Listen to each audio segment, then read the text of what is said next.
we've all had this client. Can I just see a few houses before I get pre-approved? Well, Bestie, the most foolish thing that you could do is start opening doors for somebody before you get that pre-approval in hand. And in this episode, I'm going to share with you how to handle that objection. So a couple of weeks ago, I received a call on one of my listings, and it was from someone who wanted to see the property.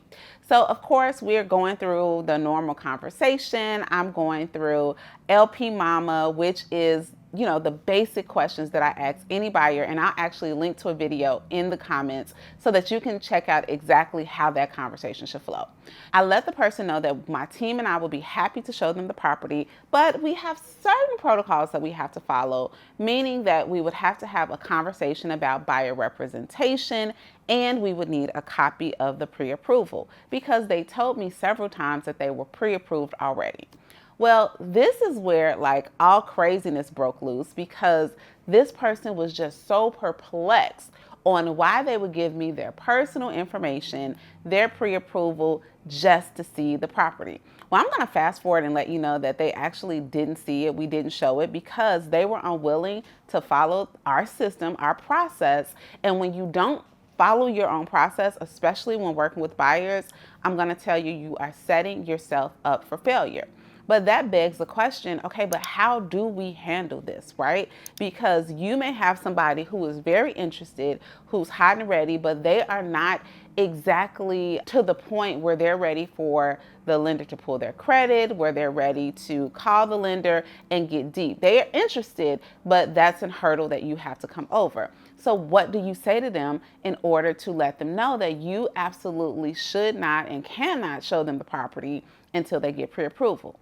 Well, first of all, you just say it, okay? And this is where I want you to, put your big girl underwear on and really, really think through what your processes are and stick to them. When I have someone, I just let them know, hey, the very first step in us starting your home purchasing journey is understanding your purchasing power. And I give the analogy of, if my husband was to say, hey, Rosemary, we are about to get ready to go out to dinner and I'm really excited, I'm thinking it's date night, I'm ready to roll. And he says, okay, get dressed, I'll pick you up at 6. I get on my little fancy clothes, I put on my little makeup, and then homeboy pulls up at Chick-fil-A. Well, I'm going to be disappointed because my expectation, you called me, you told me we were getting out, we were going to go somewhere. My expectation is Del Frisco and you're pulling up at the Chick-fil-A. Now, I love Chick-fil-A. The Lord's Chicken, on a bad day, run me a spicy chicken deluxe with Polynesian sauce, okay? However, I would be disappointed with Chick-fil-A on a date night where my expectations were set higher. And the same thing with a pre-approval, right?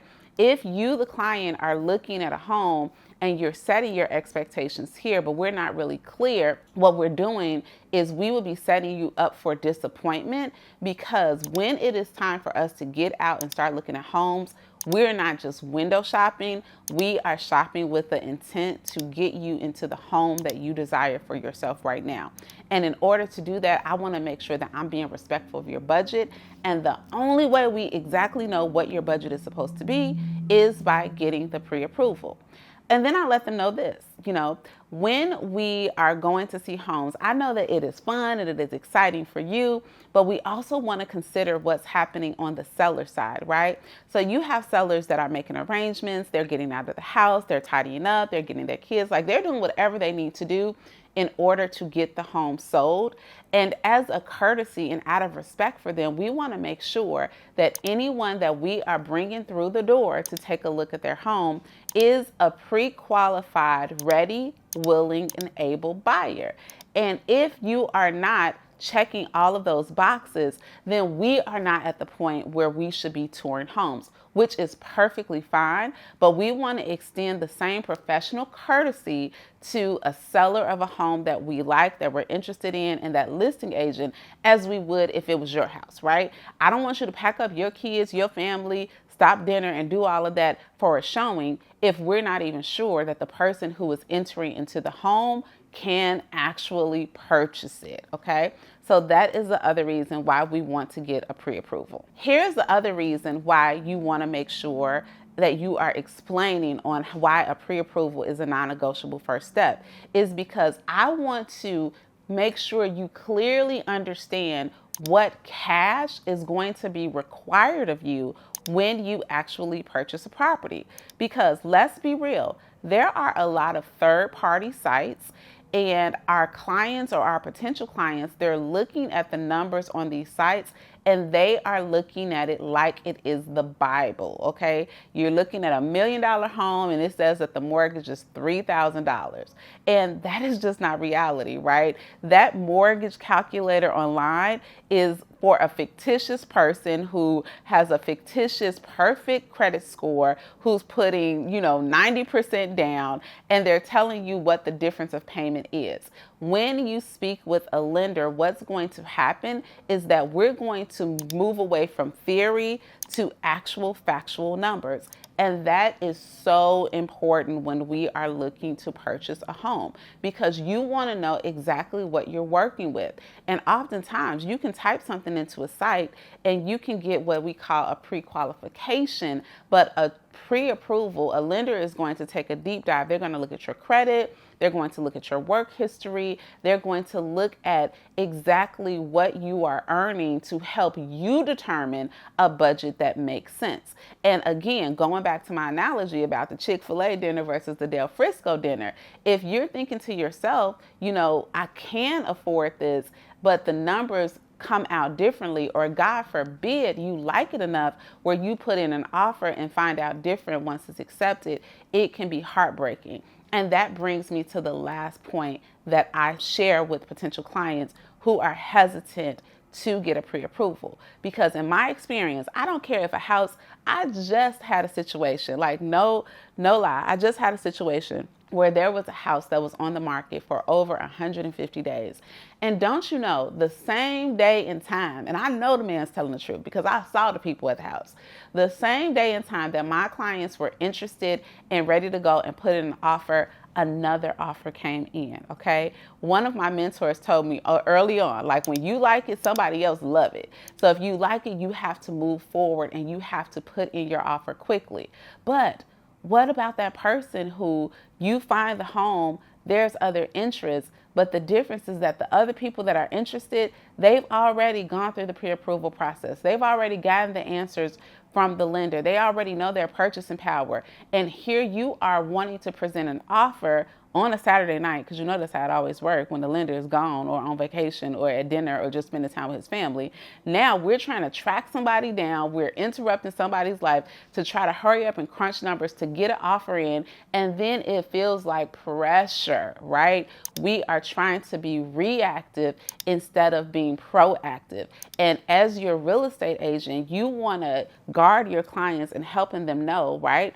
I want you to stay ready so you don't have to get ready. And I want you to like it in the comments if that is the way. Like, if you're running a proactive business or you want to run a proactive business where you are just not reacting, then this is something that you want to tell your clients. I want to make sure that we are positioning you for success, right? So that as we go out, we find the home that makes perfect sense for you. We're not trying to play catch up and ultimately risk losing the property.